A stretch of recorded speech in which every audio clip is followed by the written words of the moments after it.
আমার প্রিয় ছাত্রীরা, আশা করি তোমরা সকলে ভালো আছো। আজকে আমি তোমাদের কাছে আবার এসেছি অষ্টম শ্রেণীর ইতিহাস নিয়ে। এর আগের দিন আমি তোমাদের পড়িয়েছিলাম চতুর্থ অধ্যায়ে চিরস্থায়ী বন্দোবস্ত। আজকে আমি তোমাদেরকে যেটা পড়াবো সেটা হচ্ছে রায়ত-ওয়ারি বন্দোবস্ত। আজকে আমরা আলোচনা করব রায়ত-ওয়ারি বন্দোবস্ত নিয়ে। রায়ত-ওয়ারি বন্দোবস্ত দক্ষিণ ও দক্ষিণ পশ্চিম ভারতে চালু হয়েছে। কোম্পানি দক্ষিণ ও দক্ষিণ পশ্চিম ভারতে রাজস্ব নীতি নিয়ে নতুন করে ভাবনা চিন্তা শুরু করে, কিন্তু ইতিমধ্যেই চিরস্থায়ী বন্দোবস্ত নিয়ে কোম্পানির আধিকারিকদের মধ্যে একটা নেতিবাচক মনোভাব তৈরি হয়ে গিয়েছে। তাছাড়া মাদ্রাজ অঞ্চলে খুব একটা বড় মাপের জমিদারও ছিল না। সেই জন্য কোম্পানি মনস্থির করলো যে তারা রায়ত বা কৃষকদের সঙ্গেই রাজস্ব বন্দোবস্ত স্থাপন করবে। এতে দুটো সুবিধা ছিল। প্রথমত হচ্ছে যে এই ক্ষেত্রে তাহলে জমিদারদের সঙ্গে আর রাজস্ব ভাগ করে নেওয়ার ব্যাপারটা থাকলো না। দ্বিতীয়ত, রায়ত বা কৃষকরা জমির মালিক হবার ফলে তাদের উপর অত্যাচারের পরিমাণও কিন্তু অনেকটা কমে গেল।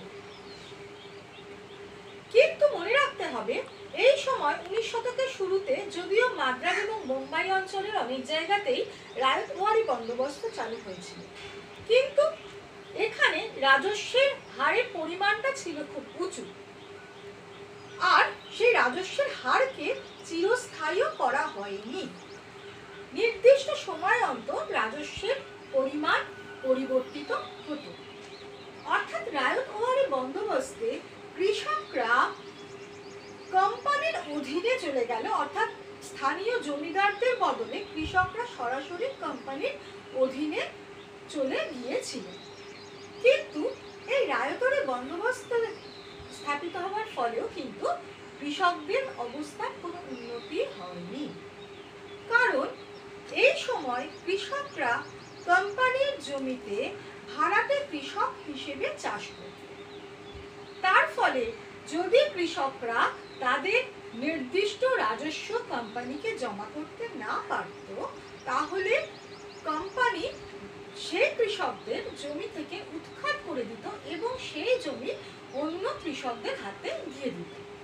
আর রায়ত-ওয়ারি বন্দোবস্তে রাজস্বের হারের পরিমাণটাও ছিল খুব উঁচু, উৎপাদনের প্রায় 45 থেকে 55%, এবং প্রাকৃতিক দুর্যোগের সময়ও এই পরিমাণটা কমানো হতো না। তার ফলে কৃষকদের অবস্থা কিন্তু শোচনীয় হয়ে পড়েছিল। অর্থাৎ রায়ত-ওয়ারি বন্দোবস্ত কৃষকদের অবস্থার কোনো সুরাহাই হয়নি।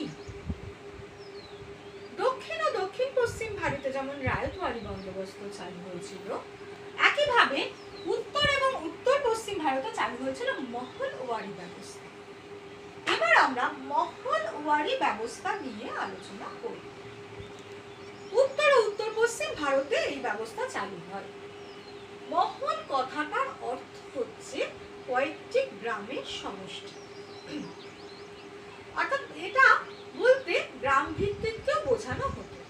এবং এই ব্যবস্থায় কোম্পানি মহলের প্রধান বা গ্রামের যিনি প্রধান বা জমিদার তাদের সঙ্গে চুক্তি করতেন, কিন্তু এক্ষেত্রে গোটা গ্রাম সমাজকেই এই চুক্তির অধীনে মনে করা হতো।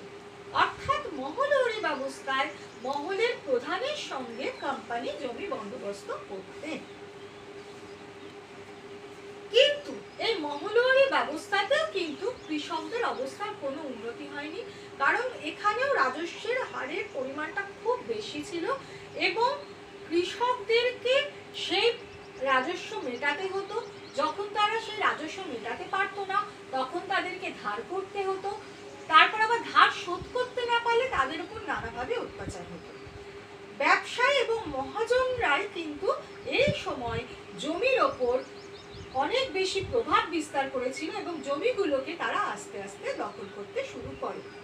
অর্থাৎ উত্তর পশ্চিম ভারতে যে মহল ব্যবস্থা চালু হয়েছিল, সেই মহলরি ব্যবস্থার মধ্যে দিয়েও কিন্তু কৃষক সমাজের কোনো উন্নতি হয়নি। তাহলে আমরা এর আগের দিন এবং আজকে মিলিয়ে পড়লাম চিরস্থায়ী বন্দোবস্ত, রায়তওয়ারি বন্দোবস্ত এবং মহলওয়ারি বন্দোবস্ত। অর্থাৎ ঔপনিবেশিক শাসকরা এবং বা কোম্পানি তারা এই ব্যবস্থাগুলো করেছিল রাজস্ব আদায়ের জন্য। কিন্তু এই তিনটে ব্যবস্থার কোনো ব্যবস্থার দ্বারাই ভারতীয় কৃষক সমাজের উন্নতি হয়নি। এবার আমরা যে বিষয়টা নিয়ে আলোচনা করব সেটা হচ্ছে ভারতীয় সমাজে ব্রিটিশ রাজস্ব নীতির প্রভাব। ভারতীয় সমাজে ব্রিটিশ রাজস্ব নীতির প্রভাব কি ছিল আমরা যদি আলোচনা করি তাহলে আমরা দেখব যে চিরস্থায়ী বন্দোবস্তে কোম্পানি জমিদারদের সাথে জমি বন্দোবস্ত করে, রায়তওয়ারি বন্দোবস্তে রায়ত বা কৃষকদের সাথে সরাসরি বন্দোবস্ত করে, আর মহলওয়ারি ব্যবস্থায় মহলের প্রধানের সঙ্গে বা গ্রাম সম্প্রদায়ের সঙ্গে জমি বন্দোবস্ত করা হয়। এই তিনটি ক্ষেত্রে কোম্পানির উদ্দেশ্য ছিল কৃষকদের কাছ থেকে অতিরিক্ত রাজস্ব আদায় করা। তার ফলে তিনটি ব্যবস্থার কোনোটাতেই কৃষক সমাজের কোনো উন্নতি হয়নি, বরং তাদের দারিদ্র্য বেড়েই গিয়েছিল। এবং এর সাথে সাথে আরেকটি যে বিষয় হয়েছিল সেটা হচ্ছে যে রাজস্বের পরিমাণ ক্রমশ বৃদ্ধি করা হতো এবং সেই রাজস্বের পরিমাণ প্রাকৃতিক দুর্যোগের সময়ও কমানো হতো না। আর তার সাথে সাথে যেটা হতো সেটা হচ্ছে যে এই কোম্পানির আধিকারিকরাই কিন্তু রাজস্বের পরিমাণ নির্দিষ্ট করত। তার ফলে রাজস্বের পরিমাণ তারা কোনো সময়ই কমাতো না, কৃষক সমাজের কথাও তারা ভাবতো না। আমরা চিরস্থায়ী বন্দোবস্তের কথা এর আগের দিনে যখন পড়েছি তখন আমরা আলোচনা করেছি যে জমিদারদের অবস্থার কিছুটা উন্নতি হলেও কৃষক সমাজের কোনো উন্নতি হয়নি, কারণ জমিদাররা কৃষকদের এবং জমির উন্নতির কোনো চেষ্টাই করেনি।